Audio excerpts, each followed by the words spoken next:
प्यारे भक्तों, सरस्वती माँ को ज्ञान की देवी के रूप में माना जाता है। सरस्वती माँ से ही तीनों लोकों में ज्ञान की प्राप्ति हुई है। हिंदू धर्म शास्त्रों के अनुसार यदि कोई व्यक्ति सरस्वती माँ को प्रसन्न कर दे तो माँ सरस्वती ऐसे व्यक्ति पर प्रसन्न होकर उसके जीवन में बल, बुद्धि, विद्या एवं धन का अपार भंडार लगा देती हैं। ऐसा माना जाता है कि जिस व्यक्ति के पास ज्ञान की प्राप्ति होती है वह व्यक्ति धन स्वयं ही प्राप्त कर लेता है। इस संसार में यदि ज्ञान ना होता तो कोई भी व्यक्ति कुछ भी कार्य करने में सक्षम नहीं हो सकता। इसलिए यदि आप भी अपने जीवन में माँ सरस्वती का आशीर्वाद पाना चाहते हैं तो आज उनके इस छोटे से मंत्र का जाप करें जो हम आपको सुनाने वाले हैं। इस मंत्र के एक बार के जप से ही माता सरस्वती आप पर प्रसन्न होकर आपको सभी प्रकार के सुख प्रदान करेंगी। इस मंत्र का जप आपको केवल 108 बार आज के दिन करना है और यदि किसी कारण से इस मंत्र को जप नहीं कर सकते तो इस मंत्र को 108 बार नियमित रूप से आप सुन सकते हैं। ऐसा करने से भी आप पर माँ सरस्वती की कृपा होगी। बस इस बात का विशेष ध्यान रखना कि इस मंत्र का जाप करते समय या फिर इस मंत्र को श्रवण करते समय इस मंत्र को बीच में नहीं छोड़ना, अन्यथा इसका लाभ आपको नहीं मिल पाएगा। तो चलिए इस मंत्र की शुरुआत करते हैं। तदत्यथा तदत्यथा बलं विद्यां धनं च प्रदातु मे। तदत्यथा तदत्यथा बलं विद्यां धनं च प्रदातु मे। तदत्यथा तदत्यथा बलं विद्यां धनं च प्रदातु मे। तदत्यथा तदत्यथा बलं विद्यां धनं च प्रदातु मे। तदत्यथा तदत्यथा बलं विद्यां धनं च प्रदातु मे। तदत्यथा तदत्यथा बलं विद्यां धनं च प्रदातु मे। तदत्यथा तदत्यथा बलं विद्यां धनं च प्रदातु मे। तदत्यथा तदत्यथा बलं विद्यां धनं च प्रदातु मे। तदत्यथा तदत्यथा बलं विद्यां धनं च प्रदातु मे। तदत्यथा तदत्यथा बलं विद्यां धनं च प्रदातु मे। तदत्यथा तदत्यथा बलं विद्यां धनं च प्रदातु मे। तदत्यथा तदत्यथा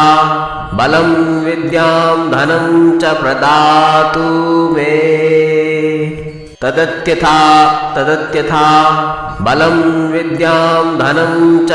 बलं विद्यां धनं च प्रदातु मे। तदत्यथा तदत्यथा बलं विद्यां धनं च प्रदातु मे। तदत्यथा तदत्यथा बलं विद्यां धनं च प्रदातु मे। तदत्यथा तदत्यथा बलं विद्यां धनं च प्रदातु मे। तदत्यथा तदत्यथा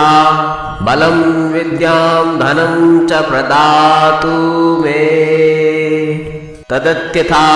तदत्यथा बलं विद्यां धनं च प्रदातु मे। तदत्यथा तदत्यथा बलं विद्यां धनं च प्रदातु मे। तदत्यथा तदत्यथा